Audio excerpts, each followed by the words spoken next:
Hello everyone. तो आज के इस वीडियो में हम डिस्कस कर रहे हैं, ये जो सीरीज है हम लोग जो चला रहे हैं वो एनटीपीसी में पूछे गए सारे क्वेश्चन कर रहे हैं। पहले जो 4 क्लास था वो सिर्फ परसेंटेज का था। अब जो हम कर रहे हैं वो मिक्स करेंगे, जैसे जैसे चैप्टर वाइज आए हैं वैसे वैसे क्वेश्चन को उठाएंगे और उसको सोल्व करेंगे, ठीक है। और आपको मैं बता दूँ कि आप सिर्फ इस सीरीज को फॉलो कर लेंगे तो आपको अगर बेसिक अंडरस्टैंडिंग भी है मैथ की तो आप बहुत अच्छा स्कोर कर लेंगे, क्योंकि आपको पता है कि क्वेश्चन कैसा आ रहा है, ठीक है। चलिए शुरू करते हैं। क्वेश्चन कह रहा है कि वरुण ने 150 रुपये प्रति दर्जन की दर से कुछ इरेजर खरीदे और 18 रुपये प्रति दर्जन की दर से उन्हें बेच दिया, तो उसका लाभ परसेंट क्या है। देखिए, इसका आप दो तरीका से कर सकते हैं कि 150 रुपये प्रति दर्जन के हिसाब से बेच रहा है, या तो हम एक दर्जन का सीपी निकाल लें, एक दर्जन का एसपी निकाल लें और उससे तुलना कर दें कि क्या होता है। ये तो आपको ये पता होगा, जिसपे हम खरीदते हैं तो उसको बोलते हैं सीपी, और जिसपे बेचते हैं उसको बोलते हैं एसपी। ये हो गया कॉस्ट प्राइस, ये हो सेलिंग प्राइस, ठीक है। तो चलिए इसको सोल्व करते हैं। हम क्या करेंगे कि 150 में खरीदा है, ये कितना खरीदा है, 150 में खरीदा है एक दर्जन, मतलब 12 इरेजर खरीदा है। उसको प्रति इरेजर मतलब एक इरेजर का दाम 18 रुपये में बेचा है। ये जो है 18 रुपये एसपी है एक इरेजर का। तो 12 का अगर एसपी 150 सीपी, सॉरी 12 का सीपी जो है वो 150 रुपया है।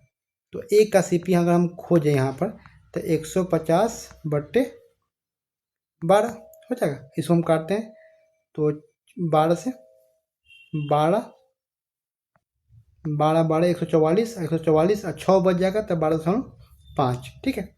तो एक वस्तु का जो सीपी है या एक इरेजर का जो सीपी निकल के आया मुझे, वो 12.5 निकल के आया और एसपी निकल के आया यहाँ पे 18 दिया हुआ है।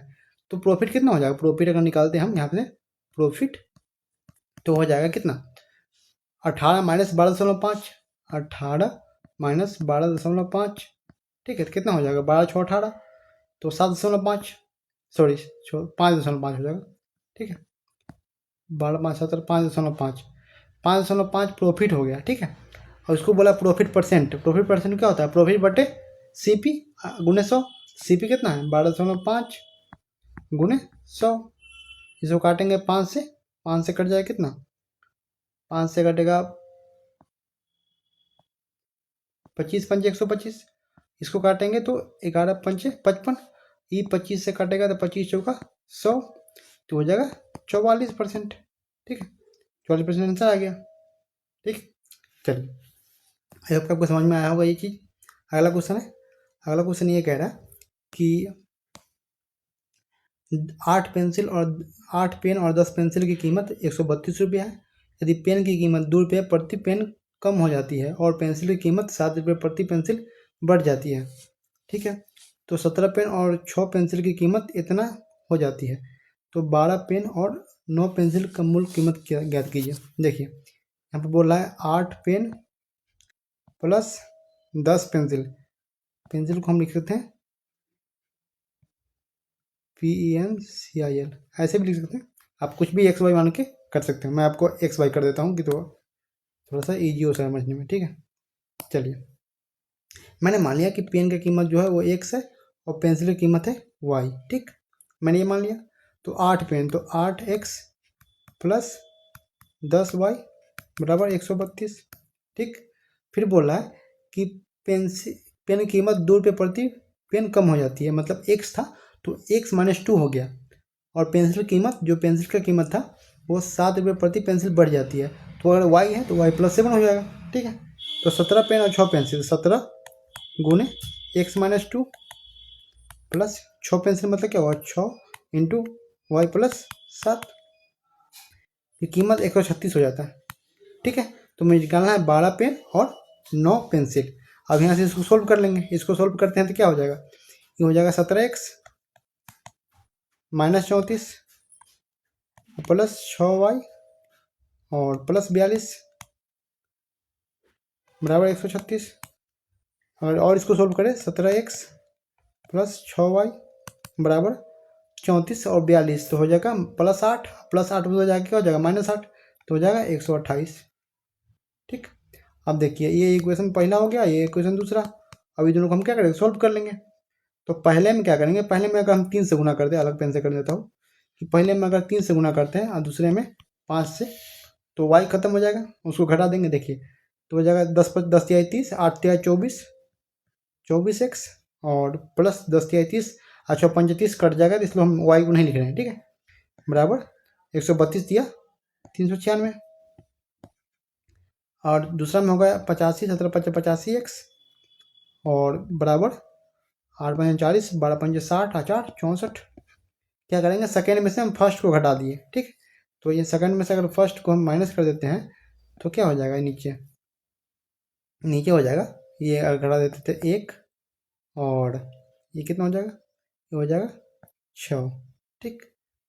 61x बराबर ये हो जाएगा 4 और 3 में से 9 गया तो 4, और ये कितना हो जाएगा, ये हो जाएगा 5 में से 3 2, तो 61, अगर इसको काटते हैं 61 चौका 244, तो x का वैल्यू आ जाएगा 4, और ई एक्स का वैल्यू किसी में रख देते हैं, जैसे हम फर्स्ट इक्वेशन में रख देते हैं, यहाँ पे अलग पेन कर देते हैं, कौन सा, ए पेन कर देते हैं, ठीक है।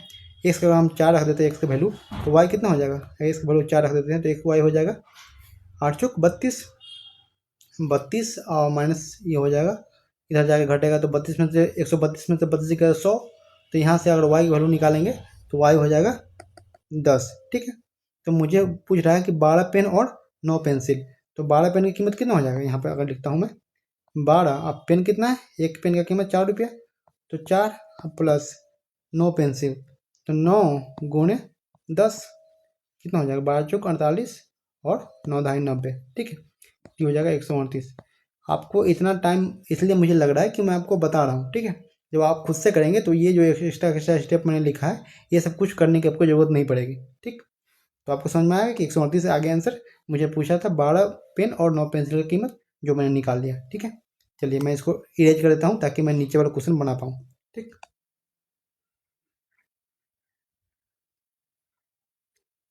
चलिए बोला 131 और 331 और 345 के बीच आने वाली अभाज्य संख्याओं को इन दोनों संख्या सहित ज्ञात कीजिए।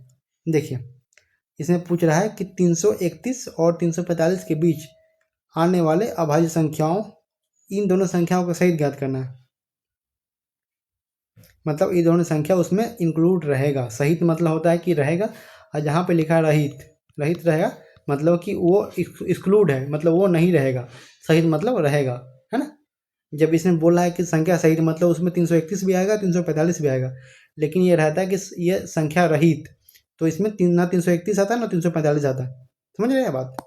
चलिए तो इसको करते हैं, इसमें से कैसे निकालना है, आपको अभाज्य संख्या निकालना है। सबसे पहले जानिए अभाज्य संख्या का होता क्या है। अभाज्य संख्या वही संख्या होती है जिसका खुद का अगर कोई संख्या है एक्स है तो एक से कटेगा और एक से कटेगा, मतलब इसका 2 से ज़्यादा फैक्टर नहीं हो सकता। जैसे 2 हुआ, 2 किससे कटता है, 1 से कटेगा, 2 से कटेगा। 3 क्या हुआ, 3 होगा तो 1 से कटता है, 3 से कटता है। 4 किससे होता है, 1 से करता है, 2 से करता है और 4 से करता है, तो 4 अभाज्य संख्या नहीं होगा, ठीक है। तो ये नहीं होगा अभाज्य संख्या। लेकिन अगर हम बात करें 5 की, तो 5 करता है 1 से और 5 से करता है। अगर हम बात करें 7 की तो वो करता है 1 से और 7 से। तो जो संख्या सिर्फ 2 संख्या से कटे, एक और वो खुद से, तो सारी संख्या अभाज्य संख्या है, ठीक है। चलिए तो इसमें हमको ज्ञात करना है, तो हमको ये ज्ञात करना है कि 331 अभाज्य संख्या है या नहीं, ठीक है। तो आपको पता है कि इतना बड़ी संख्या है तो उसको हम कैसे निकालेंगे कि ये किससे कट रहा है किससे नहीं कट रहा है। आपको एक चीज़ ध्यान रखनी है, जैसे 331 हुआ ना, कि जो संख्या हुई तो 331 का जिस संख्या का ये वर्ग होगा उससे कम संख्या के नीचे जितनी भी संख्या होगी उससे कटेगी। अगर कट गई तो वो भाज्य है, न तो अभाज्य है। देखिए मैंने क्या कहा, मैंने ये कहा कि ये जैसे 331 है तो इसके आसपास कौन सी संख्या है जो किस संख्या का पूर्ण वर्ग है, जैसे 324 है ना भाई। 324 जो है, या इससे ऊपर भी आप ले सकते हैं, 18 के स्क्वायर है ना ये। और इससे आगे जाते हैं तो ये हो जाएगा 361, क्या हो जाएगा 19 के स्क्वायर हो जाएगा ना भाई, 19 के स्क्वायर। तो 361 हुआ 19 के स्क्वायर, और 361 से नीचे है 331, तो 19 से नीचे जो भी संख्या होगा उस सबसे हमको चेक करना है कि कटेगा कि नहीं कटेगा। 18 से करना है, 17 से करना है, 16 से करना है, ऐसे ऐसे करके 1 तक करना है। तो देखिए आपको कुछ चीज़ बेसिक ध्यान रखनी है, जैसे कि अगर संख्या अगर लास्ट अंक अगर 2 से कट रहा है तो संख्या 2 से कटेगी। अगर 2 लास्ट अंक 2 से कट रहा है, 4 से कट रहा है तो संख्या 4 से कटेगी। अगर 3 अंक 8 से कट रहा है लास्ट के तो संख्या 3 से कटेगी। और 4 अंक लास्ट का कट रहा है 16 से, वो संख्या 16 से कटेगी, ऐसे। ठीक है, जैसे। और 3 से क्या होता है, अगर किसी संख्या का सम अगर किसी संख्या का सम जो आता है वो अगर 3 से कटेगा या 9 से कटता है तो वो संख्या 3 या 9 से कटेगी। ठीक, तो ये चीज़ आपको बस याद रखना है। बस ये इसमें इम्पोर्टेंट था क्या, कि अगर कोई संख्या है दिया हुआ तो उसको वो संख्या भाज्य है या अभाज्य हम कैसे निकालेंगे। ऐसे निकालेंगे कि जब वो संख्या दे रखी है तो देखेंगे कि उसके आसपास कौन सी संख्या है जो पूर्ण वर्ग है। तो जैसे मैंने लिख लिया कि उससे बड़ा है ना, 308 या 18 छोड़ दीजिए, उससे बड़ा कोई संख्या हो जो पूर्ण वर्ग हो, तो 361 उससे बड़ा है जो पूर्ण वर्ग है। तो 361 किसका पूर्ण वर्ग है, 19 का। तो 19 के नीचे की जो भी संख्या है उससे हमको चेक करना है। अगर ये संख्या कट रही है किसी भी एक संख्या से, मतलब एक को छोड़ के, है ना, तो वो संख्या भाज्य, अन्यथा वो संख्या अभाज्य है। ठीक है, तो चलिए इसको चेक कर लेते हैं। अब इसको 331 को चेक करते हैं। 331 है ना, तो 331 और 345 के बीच में संख्या लिख लेते हैं। 331 हो जाएगा, 332 हो जाएगा। अभाज्य संख्या, अभाज्य नहीं, मतलब मैं संख्या लिख रहा हूँ। और इसमें से देखना अभाज्य कौन कौन है। 333 हो गया, 334 हो गया, 335 हो गया, 336 हो गया, 337 हो गया, 338 हो गया, 339 हो गया, 340 हो गया, 341 हो गया, 342 हो गया, 343 हो गया, और नीचे लिखता हूँ। ठीक है, 344 हो गया, 345 हो गया। ठीक, देखिए अब हमको चेक करना है कौन कौन है कौन कौन नहीं है। सबसे पहले मैं किसको किसको हटा सकता हूँ। जैसे ये 5 से कट रहा है तो ये नहीं होगा। ठीक, ये भी कट रहा है 4 से तो ये भी नहीं होगा, क्यों, या 2 से भी कट रहा है तो नहीं होगा। देखिए, और ये 4 3 7 और 7 3 10 हो गया, तो मतलब ये 3 से नहीं कट रहा। लेकिन आपको पता होगा कि 7 का स्क्वायर 343 होता है, तो 7 से भी कट रहा है ये संख्या, तो नहीं होगा। ये संख्या लास्ट में 2 है तो ये 2 से कटेगा तो ये नहीं होगा। देखिए, और 341 एक रखते हैं। अभी 4 3 7 1 8, अभी इसको चेक करेंगे बाद में। ठीक है, 341 को पहले देख लेते हैं किसी को हम हटा सकते हैं जो जो भाज्य है, जो हमको ऊपर से नजर आए कि ये भाज्य है, ये अभाज्य नहीं होगा। जैसे 340 है तो 2 से कट रहा है तो नहीं होगा। 339 तो 3 3 6 और 6 9 15, मतलब इस संख्या, इसका डिजिट सम 15 आ रहा है तो ये 3 से कट रहा है तो ये संख्या 3 से कटेगी, तो ये भी नहीं होगा, ये भाज्य हो जाएगा। लास्ट में 8 है तो ये 2 से कटेगा तो ये भी नहीं होगा। 3 3 6 और 6 7 13, इसको बाद में चेक करते हैं। ठीक है, 337 हो गया। उसके बाद अगर इसको चेक करते हैं तो 336, तो लास्ट में 6 है तो ये संख्या कटेगा 2 से। ठीक है, लास्ट में 5 है तो संख्या 5 से कटेगा। लास्ट में 4 है तो संख्या 2 से या 4 दोनों से कटेगा, 4 से नहीं कटेगा, 2 से कटेगा। ठीक, और 3 3 6 3 9, 3 संख्या का योग 3 का मतलब मल्टीपल आ रहा है तो वो संख्या 3 से कटेगी। और लास्ट में 2 है तो संख्या 2 से कटेगी। देखिए अब इतना संख्या हम हटा दिए। ठीक है, अब मैं जो कौन कौन नहीं हटाया, देखो 337 हो गया, जिसको मुझे चेक करना है 337 को, 341 को, 331 को। ठीक है, चलिए इसको पहले हटा देते हैं, जगह बनेगा। ठीक है, आपको 3 संख्या याद रखनी है, कौन कौन संख्या हमको चेक करना है कि इसमें से कौन कौन है। 331, 337 और 341। ठीक है, चलिए चेक करते हैं। सबसे इस क्या लिया था हम लोग, 361 लिया था सबसे बड़ा संख्या इस सब में से, मतलब जो इसके ऊपर हो और जिसका जो एक पूर्ण वर्ग हो, है ना। तो 19 का पूर्ण वर्ग है, तो 19 के नीचे की संख्या से चेक करेंगे। देखिए, तो ये 2 से नहीं कट रहा, 3 से कट रहा, 3 से भी नहीं कट रहा, 4 से भी नहीं कट रहा। ये पहले 331 चेक करें, है ना, 4 से भी नहीं कट रहा, और 5 से भी नहीं कट रहा, 6 से नहीं कट रहा, 7 से काटते हैं तो 7 चौक 28 और हो जाएगा 3 1, 7 से भी नहीं कट रहा, नहीं 28 नहीं, 7 चौक 28, 28 और 5 1, 7 से नहीं कट रहा, 8 से भी नहीं कट रहा, 9 से भी नहीं कट रहा, 10 11 से काटते, 11 3 33 नहीं कट रहा, और मैं अभी लिख नहीं रहा हूँ भाई, आपको बता रहा हूँ। ठीक है, और 12 से भी नहीं कटेगा, 13 से कटेगा, 13 तिया 3 26, 26 हो जाएगा, और 26 हो जाएगा, कितना हो जाएगा तो फिर 4 और 3 7 71, 13 से भी नहीं कट रहा, और फिर 14 से भी नहीं कटेगा, क्योंकि 2 से नहीं कट रहा, 14 से भी नहीं कटेगा। ऐसे ही चेक करते हैं। ठीक है, ऐसे आपको ऐसे क्वेश्चन में आपको टाइम देना पड़ेगा, ये नहीं कि बोरिंग है ऐसा कुछ, है ना। 1 2 क्वेश्चन ऐसा आएंगे, 14 से भी नहीं कटेगा, और चेक कर लेंगे तो फिर देखेंगे 15 से भी नहीं कट रहा, 16 से कटेगा नहीं, क्योंकि 16 से कटने के लिए 2 से कटना चाहिए, 15 से कटने के लिए 5 और 3 दोनों से कटना चाहिए, 14 से कटने के लिए 2 और 7 दोनों से कटना चाहिए, है ना। ऐसे चेक करनी होती है, जैसे ये संख्या 2 से नहीं कट रही तो 14 से भी नहीं कटेगी, ऐसे मैं आराम से एलिमिनेट कर दूंगा। मुझे चेक करनी पड़ेगी सिर्फ उससे जिसका कोई मल्टीपल नहीं हो, जैसे वो कोई अभाज्य संख्या होगा, जैसे 17, तो 17 से चेक करना है। तो 17 से चेक करते, 17 21 17 और कितना हो जाएगा 1 9 1, 17 21 17 और 17 9 34 से ज़्यादा हो जाएगा ना, 17 1 6 1 हो जाएगा, 17 से 17 में तो कट जाएगा, तो 1 6 1 हो जाएगा, तो ये भी नहीं कटेगा, मतलब 17 से भी नहीं कट रहा। इसका मतलब ये जो संख्या है ये अभाज्य संख्या है, 3 जो है अभाज्य संख्या, 331 जो पहला संख्या हमने सिलेक्ट किया वो अभाज्य संख्या है, वो किसी से भी नहीं कट रहा। दूसरा को चेक करते हैं, 2 से भी नहीं कट रहा, 3 3 6 7 6 13, 3 से भी नहीं कट रहा, 4 से कटेगा नहीं, 5 से भी नहीं कट रहा, 6 से नहीं कट रहा, और 7 से चेक करते हैं, 7 चौक 28, 5 और 7 नहीं कटेगा, 5 से भी नहीं कटेगा, और सॉरी 7 से भी नहीं कटेगा, 9 से भी कटेगा नहीं, 11 से काट के 11 33 नहीं कटेगा, और 13 13 9 26, और 26 के बाद कितना हो जाएगा 26 हो जाएगा 4 और 3 7 7 नहीं कटेगा,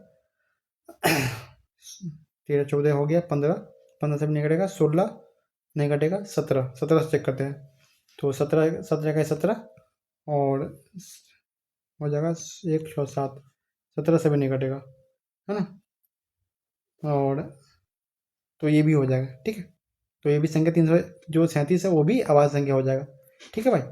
तो मैंने 2 निकाल लिया अभाज्य संख्या, अब इसको चेक करना है 341 हो कटेगा कि नहीं, है ना, और इसको चेक करेंगे तो ये हो जाएगा कितना, अगर इसको काटना है तो इसको चेक करते हैं, 2 से कटेगा नहीं, 3 से नहीं कटेगा क्योंकि 4 4 8 हो जाएगा, और 5 से भी नहीं कट रहा, 6 से भी नहीं कट रहा, 7 से 7 चौक 28 और कितना हो जाएगा 7 चौक 28 हो जाएगा, 6 1 7 से भी नहीं कट रहा, लास्ट में उसके बाद हो जाएगा 9 11 11 3 33 11, तो ये 11 से कट रहा है ना, कि ये 11 3 33 हो जाएगा, और तो फिर बच जाएगा 1, और जैसे आप इसको भाग दे सकते हैं, जैसे आपको अगर चेक करना है कि 11 से कैसे कट रहा है तो ठीक है, इसको हम 341 को चेक कर देते हैं, 2 तो मैंने निकाल दिया कि कैसे नहीं कटेगा, है ना, तो अब 341 है, इसको अब 11 से भाग दे सकते हैं, 11 का 11 है ना, सॉरी 11 3 33 है ना, फिर एक बचेगा, एक आ जाएगा 31 11, तो मतलब ये जो है 341 जो है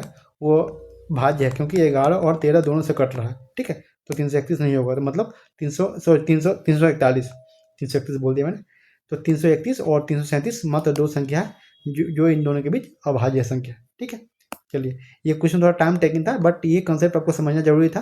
कौन सा कंसेप्ट, कि कोई संख्या है, जैसे कि अगर पूछ दिया कि मुझे 87 ये अभाज्य संख्या है कि नहीं है, तो मुझे क्या करना है, इससे ऊपर जो संख्या है, मान लो कि इससे ऊपर कौन सी संख्या है जो पूर्ण वर्ग हो, 87 से ऊपर क्या है 100, तो 100 के जो स्क्वायर रूट होगा 10 के स्क्वायर, तो 10 के नीचे जो भी संख्या होगा 9 8 7 6 5 4 1 तक, उन सब से चेक करेंगे, उन सब में से किसी से भी कट गया तो ये अभाज्य नहीं है, है ना, मतलब भाज्य है, ठीक। अगर इसमें से किसी से भी नहीं कटा तो इसका मतलब ये अभाज्य है, ठीक है, ये चीज़ ध्यान रखना आपको। अगला क्वेश्चन है कि अर्जुन और मलाइका अपनी अपनी कारों से दिल्ली और कानपुर की ओर जाना है। अर्जुन 138 किलोमीटर की चाल से गाड़ी चलाता है और मलाइका 92 किलोमीटर गाड़ी से चाल चलाता है।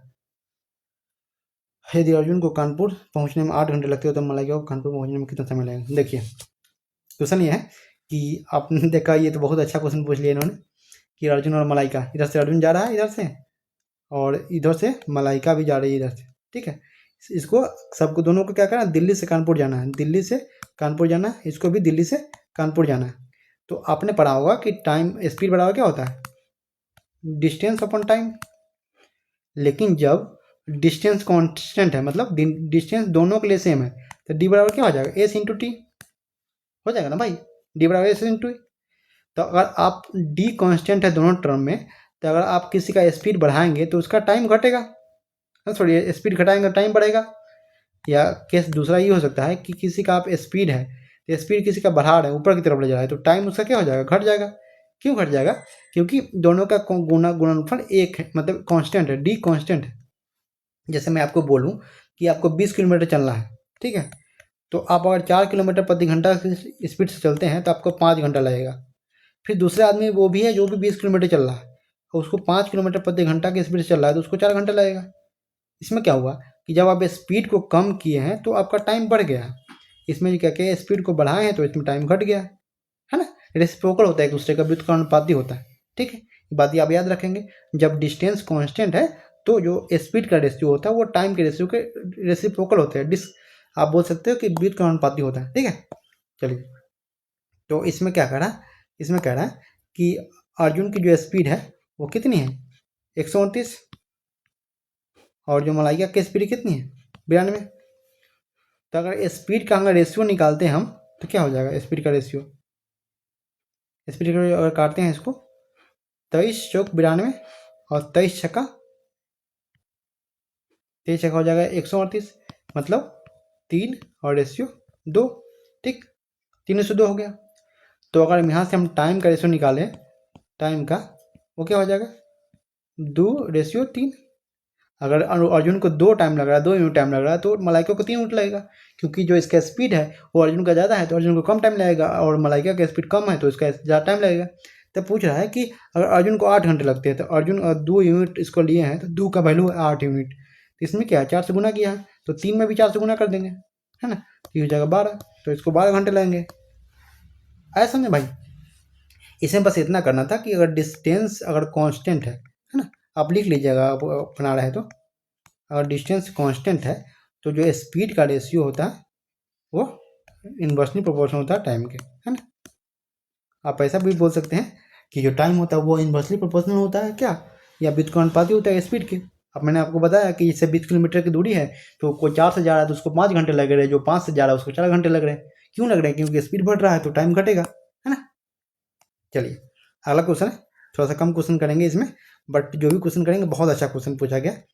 तो देखिए, अगला क्वेश्चन ये करा कि 25 फरवरी 2024 को जमा राशि और 26 अप्रैल 2024 को निकाली गई राशि 4000 की राशि पर, अच्छा, 25 फरवरी, सॉरी मैं यहाँ पर पढ़ा था, 25 फरवरी 2024 को जमा की गई राशि और 26 अप्रैल 2024 को निकाली गई राशि रुपये 4000 की राशि पर 6.75 वार्षिक दर से साधारण ब्याज ज्ञात कीजिए। देखिए, आपको दिया गया है कि 365 दिन में या 1 साल का ब्याज दिया गया 6.1 ईयर का, है ना, 1 ईयर का ब्याज दिया गया 6.25, इसको 365 दिन भी लिख सकते हैं हम, ठीक। देखिए, तो बोला है 25 फरवरी से 26 अप्रैल तक, तो 25 फरवरी 2024 मतलब लीप ईयर है, ठीक है। आप ध्यान देंगे, इसमें बहुत अच्छा क्वेश्चन है, इसमें बारीक चीज़ पर ध्यान देना होता है। जैसे इसमें 2024 दिया हुआ है तो मतलब लीप ईयर है, तो इसमें 29 का होगा फरवरी, तो 25 के बाद 4 दिन फरवरी में रहा, फिर मार्च में कितने दिन, मार्च में 31 दिन प्लस अप्रैल में 26 दिन, टोटल कितना दिन का ब्याज लगेगा, 26 4 30 और 30 और 31 61 दिन, 61 डेज, है ना, 61 डेज का ब्याज निकलना है। तो ऐसा बराबर क्या होता है, ऐसा बराबर P into R into T बटे 100, ठीक है। तो देखिए, देखते हैं P कितना है, 4000 है, 4000 है, और आर, P और इस सॉरी आर है, और जो है वो रेट कितना है 6.75 या 3/4 भी लिख सकते हैं इसको, ठीक। या आपको इसको और शॉर्ट कर देता हूँ मैं, इसको मैं लिख देता हूँ 6 चौक 24, 24 और 3 27, 27/4, इसको लिखता हूँ 27/4, ठीक है। और टी कितना है, टी कितना है 61 दिन, तो 61 दिन को अगर साल में लिखना हो तो क्या हो जाएगा, 61/365 हो जाएगा ना भाई। अगर 61 को हम साल में लिख रहे हैं तो हो जाएगा 61/365 बट्टे 100, ठीक। और 6 से काटेंगे इसको, 6 पंचे 6×36, लीप ईयर है तो 366 दिन हो जाएगा, सॉरी ये लीप ईयर है ना भाई, उसी हिसाब में ले रहा है तो 366 दिन हो गया, तो इस काटेंगे तो 6 से 6 मतलब कट जाएगा, 6×36, तो ये हो जाएगा 1/6, ठीक। और ये 4 से काटते हैं हम तो ये 4 कट गया, ठीक, ये हो जाएगा 1000 गुने 27/600, E00 से E00 भाई इसको पेन थोड़ा सा अभी हो जा रहा है, इसको हम काट के डायरेक्ट लिख देते, ठीक है। ये काटेंगे 6 3 27 और 2 सही हो जाएगा 5, तो हो जाएगा 9 5 45, है ना। इसको सॉल्व कर लेंगे आप। मैंने बताया कि क्या करना है इसमें, क्या किया, इसको जो दिन जितना दिन का ब्याज दे रहे हैं उसको ऐड कर लिया, और लीप ईयर है तो ये 29 का फरवरी हो जाएगा, और जो ईयर है वो भी 366 का हो जाएगा, ठीक है। बस इस बात का ध्यान देना था, और यहाँ से 45 रुपये आंसर आ जाएगा इसका, ठीक। चलिए अगला क्वेश्चन देखते हैं। मैंने ये इसलिए रेज कर देता हूँ ताकि आपको वो ना हो, है ना।